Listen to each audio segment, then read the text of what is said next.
back to another video. I'm so excited. We are checking out the Space Force as the newest US military branch, but what do they actually do? Great question. I've learned a little bit about the Space Force before. Something about they take care of the satellites or something in space or something. I totally forgot actually. It's been a while since I checked them out, but let's check out this video. This video was originally by the Insider Business, and I'm gonna link their video down below as well, so go check out the original video and their channel as well. Their channel has got a lot of cool stuff on there, to be honest. So let's get into the video. Oh damn. This is the inside of a radome, playfully called golf balls by Whoa! Space Force Guardians. These radomes house satellite dishes that help Guardians detect incoming missiles sent by foreign adversaries. A crucial piece of equipment that has saved hundreds of American lives. It was the largest ever ballistic missile attack on Americans. On January 8th, 2020, Iran fired missiles at the Al-Assad Air Base in Iraq, where 2,000 American troops were stationed.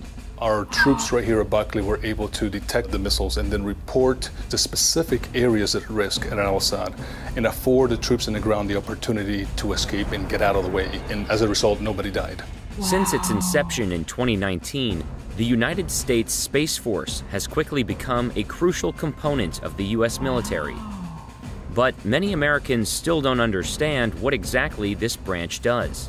I like the idea of a Space Force. I mean, I don't know if we need it, and I'm sure there are better ways we could spend our money, but it sounds awesome. It really does. In reality, it does. Space Force Guardians work from bases on the ground to help protect assets up in space. There's a possible event in Sector 52. Insider was granted access to Buckley Space Force Base in Aurora, Colorado, to see how Guardians detect incoming missiles and to learn more about the newest branch in the U.S. military. Originally, my plan was to go Air Force, but when I gave my job list to my recruiter, he's like, hey, all these jobs are either being transferred or are currently in the Space Force. Would you like to essentially switch from Air Force to Space Force? I immediately was like, yep, switch me. All enlisted Space Force Junior Guardians start their career at Lackland Air Force Base. That's because the Space Force recently split off from the Air Force, creating the 6th official U.S. military branch. So we transitioned from the Air Force to a Space Force to put that level of focus from a programmatic, resourcing, and manpower perspective, because at the end of the day, when it comes to the protection of the space domain, that focus is imperative. After basic military training, Junior Guardians begin their specialized classroom training in a program called STARCOM. Once I was done with basic, they immediately sent me over to Vandenberg. From there, we learned everything fundamental we needed to learn, from space training, from satellites to telescopes to simple stars. Guardians move on to more hands-on training when they arrive at their assigned Mission Delta. A Space Delta is a Space Force organization that is assigned a particular mission area. Within the Space Force, the Operations Wing, or Space Operations Command, has 9 mission deltas, each with a different focus. For example, Space Delta 6, known as Cyber Delta, focuses on cybersecurity. From GPS to making payments on your credit cards, to making phone calls, to communicating with anybody in the world, all of that comes down to what we have available in space. And if those space assets are contested by adversaries or whatnot, we lose that ability to function at our peak performance. The largest delta, Space Delta 4, is headquartered here at Buckley Space Force Base. The Space Delta 4's mission, per se, is to be able to protect, to guard against missiles, missile attacks launched against the United States, our allies, as well as deployed troops worldwide.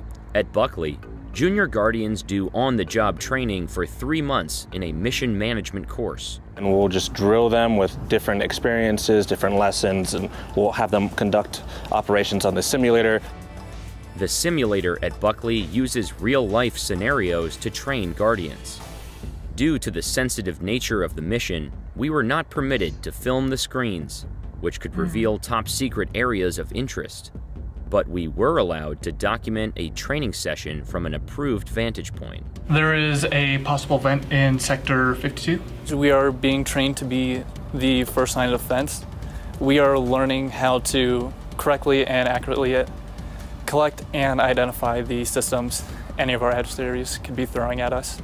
To detect incoming missiles, Delta IV uses a space-based infrared system, or SIBRs, 11 satellites in space that orbit around either the equator or poles and scan Earth's surface for heat anomalies.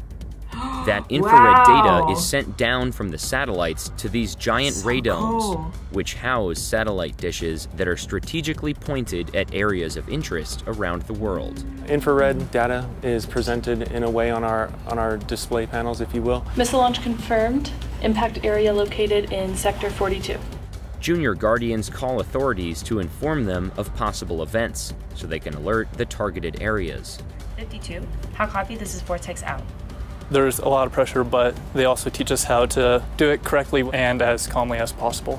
Make sure we speak up a little bit, but great job getting confirmation of the missile launch. And finally, outstanding getting the information out to our allies and partners, making sure that they were all on the same page with us.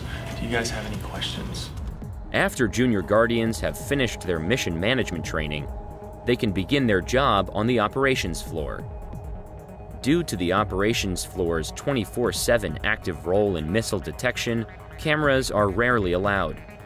But we were able to observe a couple of Guardians as they kept watch over the radars. What we do impacts almost everyone in their day-to-day lives, whether they're here, whether they're downrange, like it's life or death. The mission is accomplished by the young men and women sitting at the operations floor. And we put a lot of trust and a lot of responsibility on these folks because we have trained them to be that good. Right now in stage training, I'm still a little nervous because I am not fully confident in myself, but I know eventually later on in training, I will be able to do good on the ops floor. Space Force is the president's boldest idea that he got from a Buzz Lightyear Happy Meal toy. It's smart. Come on now. When the Space Force was first announced, it became the subject of late-night punchlines. There's even a Netflix series poking fun at the branch. The president is creating a new branch, Space Force, which Mark will run. What? The show provides a framework of notional Hollywood ideas of what the organization is about. A lot of this misperceptions is just a lot of unknowns and curiosity about what Space Force is. When in reality, the Space Force was created out of the recognition that space is so important to our way of life that it deserves to be protected. The Space Force also gets confused with its civilian counterpart, NASA. So NASA being our exploration as well as scientific branch of the government, they're looking out beyond the stars, trying to look out, get all that scientific data, as well as looking at manned missions. On the Space Force side, looking more inwardly, making sure that we're looking terrestrially to help our ground forces, air forces, as well as our allies and partners. People constantly ask us, or if they see me in uniform, in a Space Force uniform, they're like, oh, have you been to space? Like, when's the last time you've been to space? There's actually very few operators that do go to space. Lucky for them. What we do is operate all of our assets within space. The Space Force is constantly growing and evolving. On August 4th, 2022, right before our visit to Buckley, the Space Force launched GEO-6, the 6th SBIRS geosynchronous Earth orbit satellite, into space. Wow. Our success is not so much what we do to an adversary. Our success is more measured in terms of what an adversary does not do to us because we stand guard. This job is 24/7. It is something that is necessary, and our mission does not stop no matter what. How copy? This is Vortex out. That was a great explanation video, to be honest. I really liked how, I think, yeah, one of the people, he kind of explained it like NASA is all about exploration and looking beyond, I guess, our galaxy or whatever. But the Space Force looks inwards to Earth and how space can help those on the ground. And very much like cyber stuff, which is quite interesting. And after watching this video, I'm just like of course we need a Space Force, because, you know, 2023, everything is cyber, and, you know, we have access to things like satellites. And the story at the beginning of the video, how the Space Force detected that missile and it saved all these people's lives. Absolutely amazing. It's kind of sad that it got so much flack. It got so much flack at the start when it was announced, because people just didn't understand it. But, you know, I feel like everyone should watch this video to really recognize how important it is, you know. But yeah, it's awesome. It's awesome. It's very proactive. So I'm very impressed, actually. I'm very, very impressed. But yeah, let me know what you guys think about the Space Force, and let me know if you know anyone in the Space Force. I'll be interested to hear what it's like, to be honest. But it seems very much like cyber satellites, which seems very interesting, to be honest. Very interesting and very powerful, and so important in today's day and age. Oh my gosh, so important. But yeah, thank you guys so much for watching today's video. I really appreciate it. I feel so happy to be back to be watching videos with you all. Subscribe to the channel if you haven't already, and if you have any video recommendations, just put them in the comments down below, and hopefully I can watch them alongside with you. And yeah, follow me on Twitch if you like gaming. I'm playing Fortnite at the moment. I'm really bad, but if you want to come through and chill, feel free. And follow me on Instagram for my daily updates as well. Thank you guys so much again, and I'll see you guys in my next video. Bye guys.